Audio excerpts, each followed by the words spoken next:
Evgeny Kuznetsov to practice with the Bears on Tuesday, and the Capitals trade chatter is set to a boil. Your Locked On Capitals, your daily podcast on the Washington Capitals, part of the Locked On Podcast Network. Your team every day.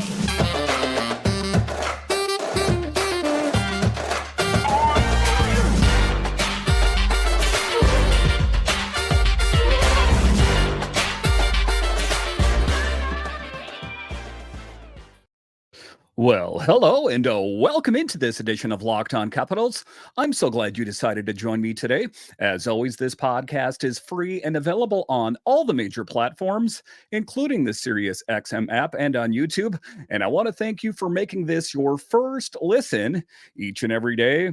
My name is Dan Holme. You can find me on Twitter. It's at DanCaps218.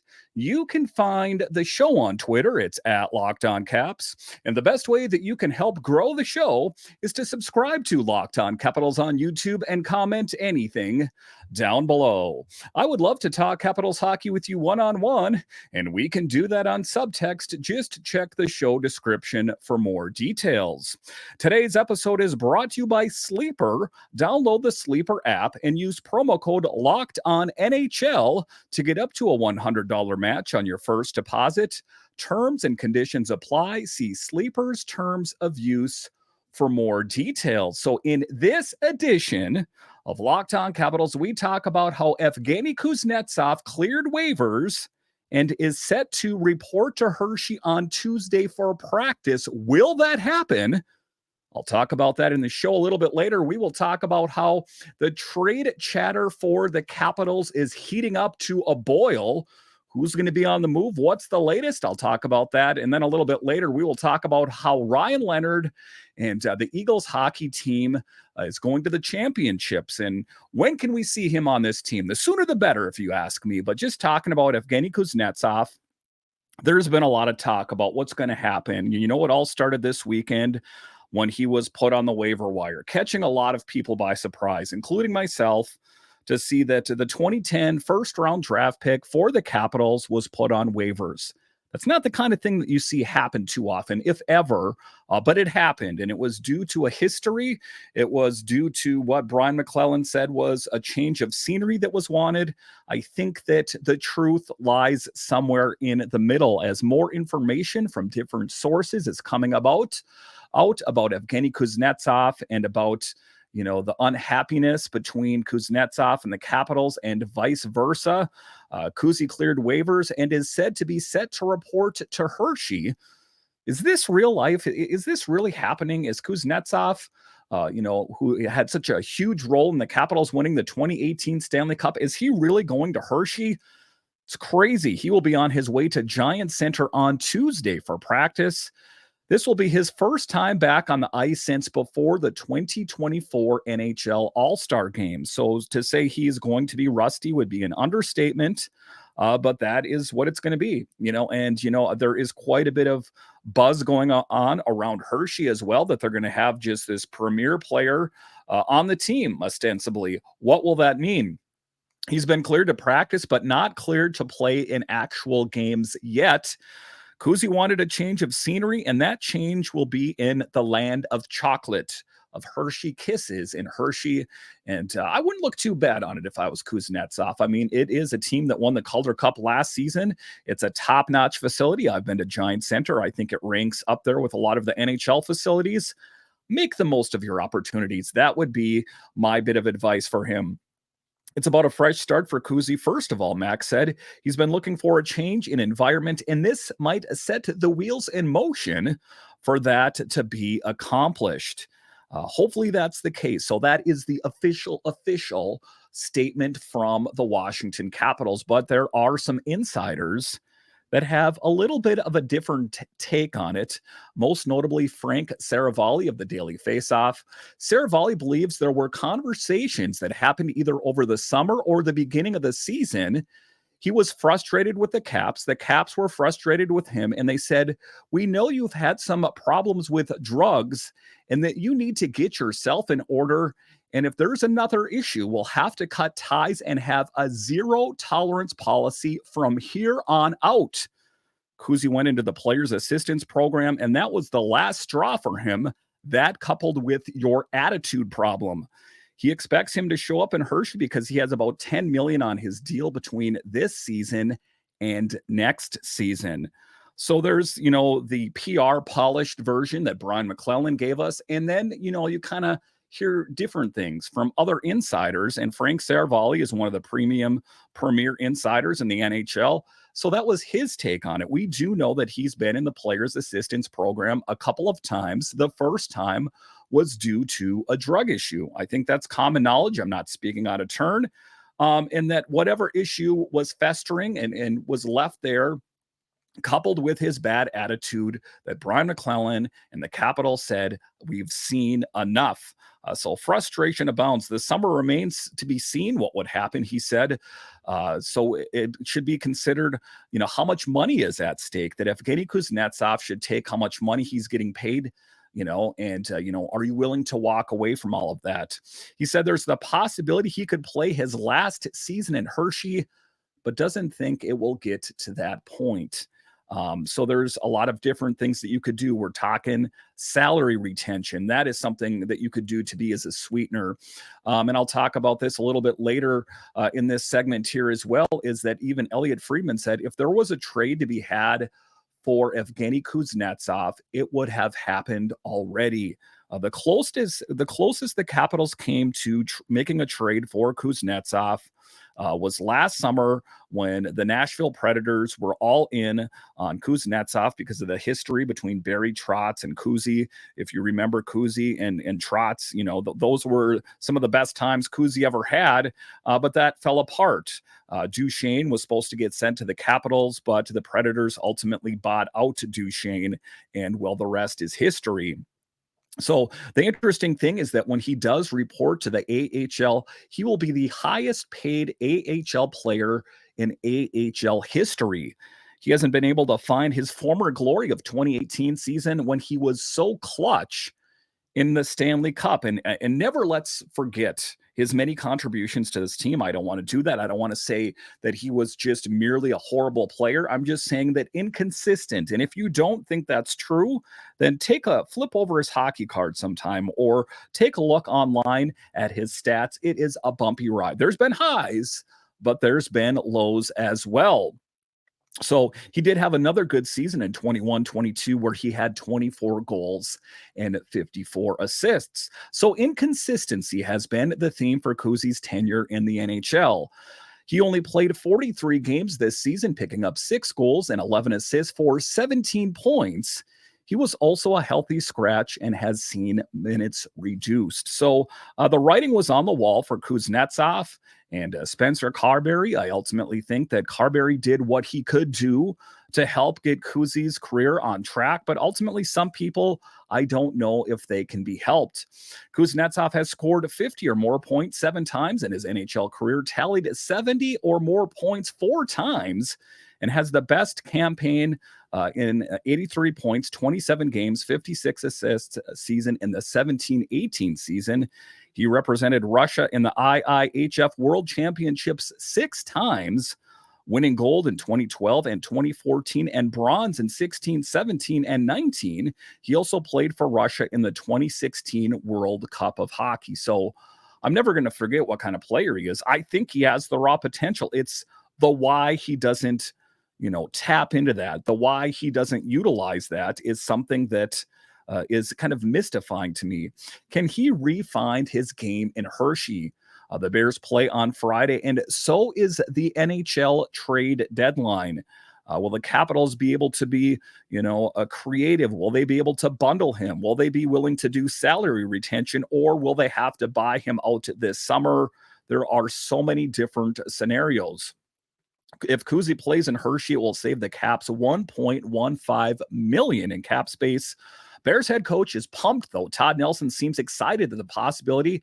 Anytime if we're able to get a player like Kuzy, exceptional talent, there's a reason he's played in the NHL for 11 years, Nelson said.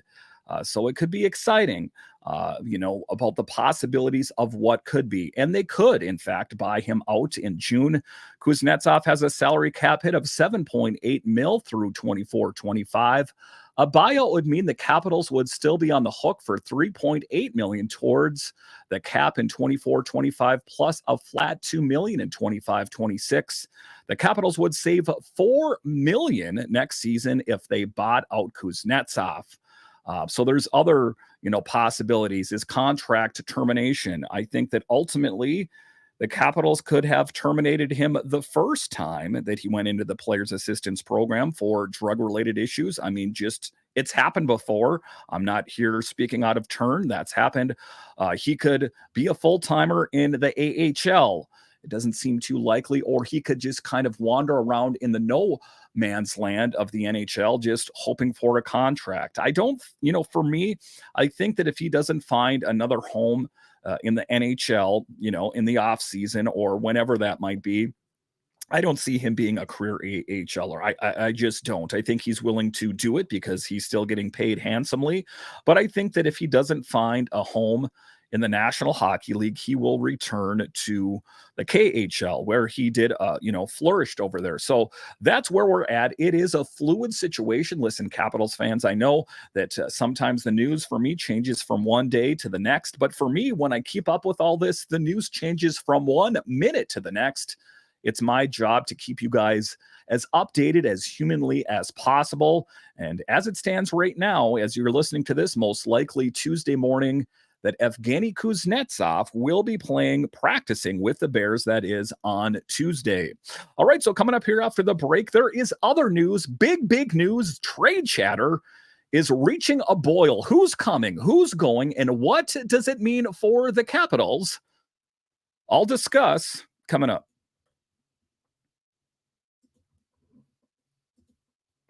We're past the halfway point of the season. It's almost the end of the season. Regardless of where we are in the current standings, I want to remind you that you could win big by playing the Daily Fantasy Hockey on Sleeper, the official daily fantasy app of the Locked On NHL Network.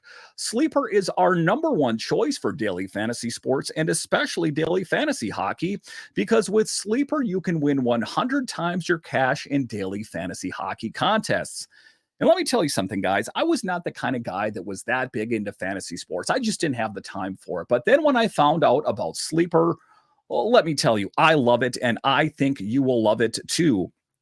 To win a 100 times bet on Sleeper, you need to correctly predict the outcome of 8 player stats. You heard me, Capitals fans.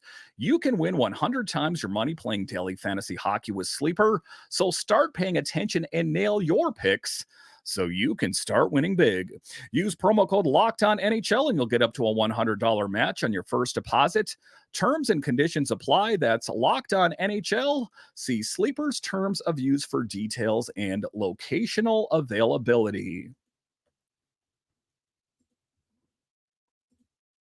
Locked On has launched the first ever national sports 24/7 streaming channel on YouTube, and now it's also available on Amazon Fire TV and the free Fire TV Channels app. Locked On Sports Today is here for you 24/7, covering the top sports stories of the day with local experts of Locked On, plus our national shows covering every league. Find Locked On Sports Today, now available on the free Fire TV Channels app. All right, welcome back into this edition of Locked On Capitals, part of the Locked On Podcast Network, your team every day. So this is an exciting time of year for me as a fan of the NHL, as a fan of the Capitals in general. It is a chess match. This guy's going to go here, that guy's going to go there. Did this team get better or worse? And what will it ultimately mean for the Capitals? How will they walk away from this year's trade deadline? Will they be better next season, or will it mean that they're better in years to come? That is the question. But the one thing I know for sure is that the trade chatter is heating up. I'll tell you this. I think the Capitals have also discussed goaltending because they have a kid, Clay Stevenson, who is ready soon. Friedman said McClellan has given the "we've got a younger dude" quote. I'm talking here about Elliot Friedman talking about the net minding situation for the Capitals. What do we know is that the Capitals have Charlie Lindgren under contract. And for a while, it seemed like it was a mitts-off thing, that we're not talking about that we want him here. But I think a lot changed when the Capitals fell completely on their face against the Coyotes, that they can demand the Kings ransom and probably get it. And why not? They have Darcy Kemper. They have Charlie Lindgren. And why Charlie Lindgren and not Darcy Kemper? Well, I think they would entertain Darcy Kemper. I just think that it would be harder to move based on how much he's getting paid. You take a look at it, Charlie Lindgren is getting paid a bargain basement amount that, he could get moved somewhere. Plus, he has a year left on his deal. That is very appealing to other NHL teams. And the goalie trade market is red hot, with Calgary Flames pulling Markstrom off the market. There were a lot of links between him going out to the Devils and to a lot of other teams that need goaltending that are struggling. But the New Jersey Devils, like I've talked about in this show, I think are a really great netminder away from being a great team. Could Charlie Lindgren be the guy for New Jersey? And what would the Capitals get in return? And who would they have to fill the void in Charlie's absence? Well, this Capitals team wants to get younger. That's what Brian McClellan said. And they have that in Clay Stevenson at 25 years old. And in his rookie year, he signed through the 26-27 season at a bargain basement $775,000 cap hit. He recently tied the Hershey Bears franchise record for shutouts in a single season, 7, and leads the entire AHL in goals against, 1.82, and a save percentage of .932. So taking a look at it, I think that he would definitely be a viable option. Sometimes it doesn't translate. We've seen that Hunter Shepard is another option who has killed it for the Capitals and most of his opportunities with the big team. So the Capitals do have flexibility. You take that coupled with the fact that you heard Brian McClellan talking about he wants this team to get younger. The other big piece, the other big fish that's out there is Nic Dowd. Friedman said they've put him in a bubble just to keep him safe. He's another guy that definitely a lot of teams are interested in. They have players that people are looking at. Basically, it's going to come down to preference. And they were talking about putting him in a bubble, putting him in bubble wrap to protect him because he is an asset. My hunch, and I know there's the no tampering thing going on, I think the Capitals have a team circled where Nic Dowd's going. I think that they're just waiting for whatever that team might be, Edmonton. And I think that that is where he will be off to. I just think that the team that they're talking about through back channels probably said, let's keep this guy safe if we're ultimately going to get this deal done. That is my hunch. Dowd has been out since February 20th, and the belief is they're protecting him from further injury.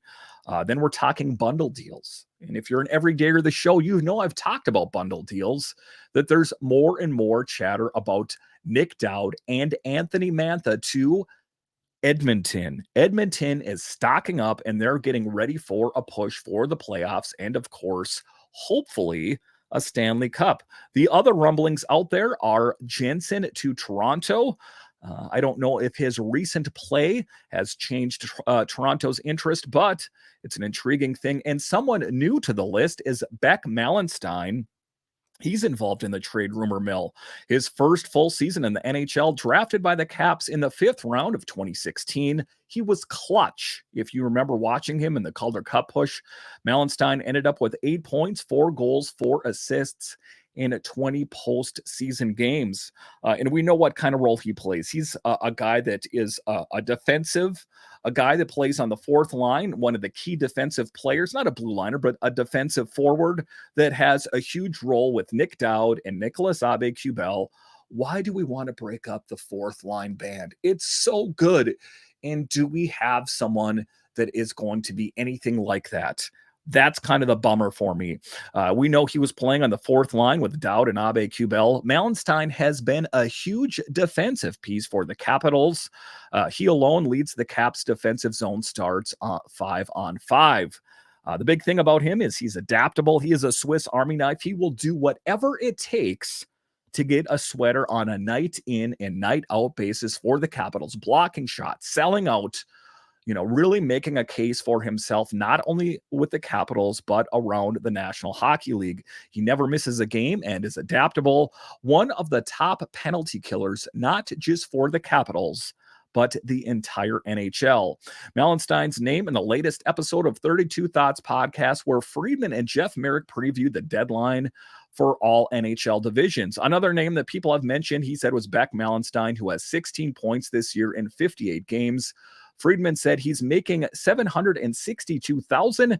A couple of people told me to be not too surprised if there's been teams that have poked around about him as well. Again, these players, and I know that Beck Malenstein hasn't played on the big team for that long, but I think that he has endeared himself to Capitals fans. He's definitely endeared himself to me as a guy that is willing to do whatever it takes to get it done, blocking shots, selling himself out just to help this team in its efforts to win games. I don't think that we've seen a player like Beck Malenstein come by for quite some time. And, he is a guy that waited for his opportunity. He stewed down in the AHL. He toiled, he put in the work. He has a lot of AHL miles on the odometer to put in his opportunity. Last season, he was going to get a longer look, but then, of course, injury. So this season, the Capitals were all in on Beck Malenstein, and I think it has paid off in spades. So to wrap up this segment here, I do think that it's going to be a busy week between now and Friday. Most notably Friday, I think that you're going to see quite a few pieces move. And one of the things that, Brian McClellan said is that he said he's not going to just dump players to dump players. But, with the Capitals kind of perceived to be out of it now, and I know that that is a situation that fluctuates all the time, is that, a guy like Anthony Mantha could be on the move or bundled with Nic Dowd up to Edmonton. You take a look at Lindgren. Given how Clay Stevenson is playing, given how they have another option in Hunter Shepard, that the pipeline in net for the Capitals is stocked for years to come, that there is some flexibility there as well. And then you take a look at Jensen, who, he's kind of had a rough season, ups and downs. And then, of course, Aube Kubel and Joel Edmundson, that there could potentially be a lot of pieces on the move for the Capitals. Definitely keep it to Locked On Capitals on Twitter, on social media, on YouTube, as I will have you guys covered the entire way. But an exciting time and a change. It's like in the fall when you can hear the leaves rustling and you can kind of smell it in the air. You know that change is coming. And in that case, it's winter. And in this case, it's kind of going to be a changing of the guard with, I think, a lot of different players. All right, so coming up here after the break, we will talk about one of the most exciting guys in the Capitals' future. I'm going to go ahead and talk about Ryan Leonard. Why do we have to wait? When can we see Ryan Leonard with a Capitals sweater on in the regular season? And what is he doing for Boston College? I'll discuss next. Passion, drive, and patience, what brings home the winning trophy, is also what keeps your ride or die alive. eBay Motors has everything you need to maintain your vehicle and level it up to peak performance. From superchargers, roof racks, exhaust kits, LED lights, and more, whether you're into speed, power, or style, eBay Motors has got you covered. With over 122 million parts for your number one ride or die, you'll always find exactly what you're looking for. And with eBay Guaranteed Fit, your part is guaranteed to fit your ride every time, or your money back. Because with eBay Motors, you're burning rubber, not cash. With all the parts you need at the prices you want, it's easy to turn your car into the MVP and to bring home that win. Keep your ride or die alive at ebaymotors.com. Eligible items only. Exclusions apply. eBay Guaranteed Fit only available to U.S. customers. All right, welcome back into this edition of Locked On Capitals, part of the Locked On Podcast Network, your team every day. So Ryan Leonard is one of the guys that is going to be a part of the future for the Capitals. Over the weekend, they asked GM Brian McClellan when he thinks that Ryan Leonard is going to be ready to go pro. And you know what he said? I thought he was ready to go pro in training camp to the start of this season. So I think that a lot of the future of Ryan Leonard is in his hands. Does he want to, go to school one more year at Boston College, or is he ready to go pro and join the Capitals organization? Of course, as a Capitals fan, I'm like, heck yeah, let's make that happen next season. Let's go all in. Let's get this young up-and-coming team. Let's get that going. Let's get that ball rolling. Let's not keep talking about it. Let's do it. But will that be the case? And what is he getting done up at Boston College? Well, he is knocking it out of the park. And who's really surprised? I'm not. Ryan Leonard and the Boston College Eagles are officially the 2023-24 Hockey East regular season champions. The Eagles clinched the win Sunday over the New Hampshire Wildcats on Sunday, and that Boston College team is a hockey hotbed. If you want to go ahead and take a look at the roster, there are many big name prospects on that team, and Ryan Leonard is one of those. It was a chess match for our lion's share of the game until Ryan Leonard assisted on a goal from team captain Eamon Powell. Powell is one of the crown jewels of the Tampa Bay Lightning organization on the right side of the blue line that hopes to impact the Syracuse Crunch next season. So the Tampa Bay Lightning, they have a dynamic player on the blue line in the future in Eamon Powell, and also working in tandem with Ryan Leonard. It was catching lightning in a bottle. Leonard's assist on the only goal in the game extended his point streak to 17 games during that span. He has recorded 31 points, 15 goals, 16 assists, and the Eagles have won 12 games in a row in Hockey East play. The Caps' top prospect has 48 points, 25 goals, 23 assists in 33 games of his college career. There's one more regular season game. The Eagles will enter the conference tournament as the top seed. Then they will try and win another East trophy before moving to the 2024 NCAA tournament. So this is going to be must-see TV if you can find it. I imagine it will be on ESPN or something like that, that if they move on to that final round, check it out. And if you have not seen Ryan Leonard play in video, he's going to be a heck of a player. I'm just here to spill the beans with you, Capitals fan. He is all of that and then some. The comparables are to Tom Wilson based on his style and, his stature, and that he's a pest and a physical player. But, to a certain extent, I take a look at Ryan Leonard, and I think that when he finally comes into his own, I think he might even be better than Tom Wilson. I think that his skill set is actually better than Tom Wilson's. And I'm not here to disparage or diminish what Tom Wilson is. He's one heck of a player. I got his jersey hanging right here. You can't tell because I got it flipped around, but it is a Tom Wilson jersey, I assure you. I'm just here kind of calling it as I see it. I think that Leonard will actually be better than Tom Wilson once he bulks up, once he, has a nutritionist and hits the gym and does all the things that Tom Wilson did. Because if we remember Wilson, when he first came into the league, he wasn't quite the man that he is now. And I'm sure that he hates, and Tom Wilson probably doesn't like it either, the comparison. But there's a lot of comparables. They play a similar brand of hockey, a physical game. They're a pest. They'll get in your ear.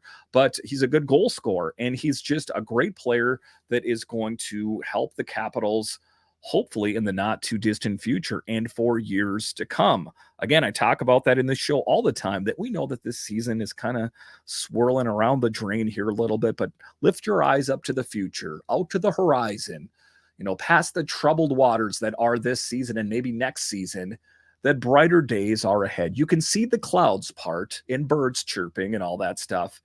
And it is going to be a good time for the Capitals. I do think that better days are ahead. And one of the things that they talked to Jeff Merrick and Elliot Friedman were talking about is, the Capitals, they have not in recent memory seen the team like this. That for many, many, many years, it was the Capitals and it was the Penguins in the playoff. It was Ovechkin and it was Crosby, and that's who it was going to be every year. But those players have gotten older and times have changed. And I think that the Capitals need to open up themselves to the possibility of getting younger. And again, we're seeing that based on necessity this year, just due to injury. But I think it's time. And I still think that Ovechkin can play on a competitive team, even with young talent, because what do we know for sure is that the Capitals have not been competitive this year. Ovechkin might have surrounded himself with his friends right now, but the product out on the ice is not competitive, at least not on a night in and night out basis. That let's do right by Alex Ovechkin. Let's put together a band. Let's put together a team. Let's get the band back together again, except a new band this time. We're going to get a new drummer, a new guitar player, and really bang out a hit. Let's get Ryan Leonard here. Let's get Kristall and Miroshnichenko and just all this young talent. And I think, is it going to happen next year? That I'm not sure. But what I know for sure is they cannot continue the way that it's going right now. We can't have season after season of nothing burger, because we remember they missed the playoffs last year. Let's hope they can turn it around, and I think they can do it with some of the young talent in the organization. Listen, I want to thank you for joining me on this edition of Locked On Capitals, your only daily year-round podcast covering the Washington Capitals. And I want to thank all of you that listen on the audio side and watch this on YouTube. You are ultimately what makes this show successful, and I have you guys to thank. So thanks for listening and or watching each and every day. I'd sure do appreciate it. When you're done here, head on over to Locked On's 24/7 streaming channel. Find Locked On Sports Today, now available on the free Fire TV channels app. Listen, once again, I want to thank you for joining me on this edition of Locked On Capitals, part of the Locked On Podcast Network, your team every day. My name is Dan Holme, and I'll talk to you again next time.